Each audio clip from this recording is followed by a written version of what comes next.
Buried has always been somewhat underappreciated through the time in Call of Duty Zombies, and I'm here to give it a little bit of attention, and definitely positive attention, if anything. I'm not going to spare any time in talking about all the categories, we're just going to talk about everything off the fly here, starting with innovation. Buried adds a lot, things like Leroy, which can break down debris, you got the chalk drawings of every weapon, a new perk called Voltrade, the Witch's House, 6 different buildables available in this map, the Time Bomb, the monkey bomb icons have been updated in Buried going forward. On top of that, there's a new Paralyzer weapon, and there's just so much going on. Leroy is so versatile with using booze and candy and things like that.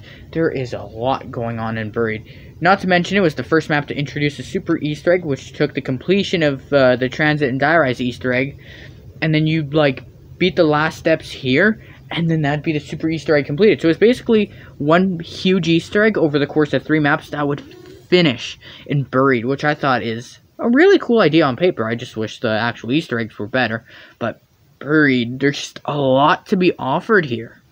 Buried itself is such a creative idea. It's an underground western town, and what's really cool about what they add is with the creativity, Voltrade is so cool. You can pick up ammunition, you can pick up small amounts of points, and you can even hide in Zombies Mist and see perk icons on top of wall buys and everything else like that through walls.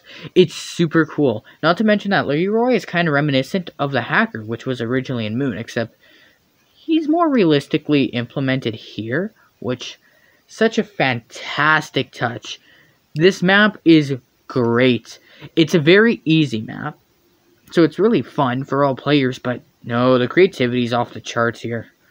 In terms of visuals, it is a little bit on the bleaker side for some parts. The maze is lit up well enough to have its own identity, but in this case, Buried is mostly brown, which is a tad ugly, but they did handle it pretty good here, and the spawn looks pretty nice, so visuals, not the best, but not bad.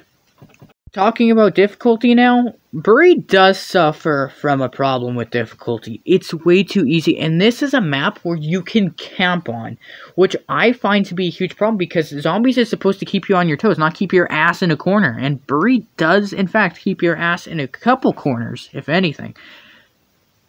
It's an easy map, and I wouldn't have a problem with an easy map, but it's pathetically easy, and that's kind of the problem here. It's too easy. So, as a result, it's a little bit boring for advanced players because any challenge that they would have had to face normally is negated in this. Not to mention that there's this bank that you can steal tens of hundreds of thousands of points from, and you literally can buy everything you need by the time the second round hits. It's really, really easy. As a whole, the difficulty is alright, I suppose. I'm sure most people would choose a fun map over a difficult map for sure, but it's a bit too easy for my liking, so I will hold it accountable for that to a small degree. There are cons to this map. I don't like how when you shoot Leroy, he immediately makes a beeline for the cage, and you have to go find the key. That's a little bit obnoxious. The Witch steals 2,000 of your points, which I think is a little bit high. I would have rather 1,500 maybe, so that's a tad obnoxious.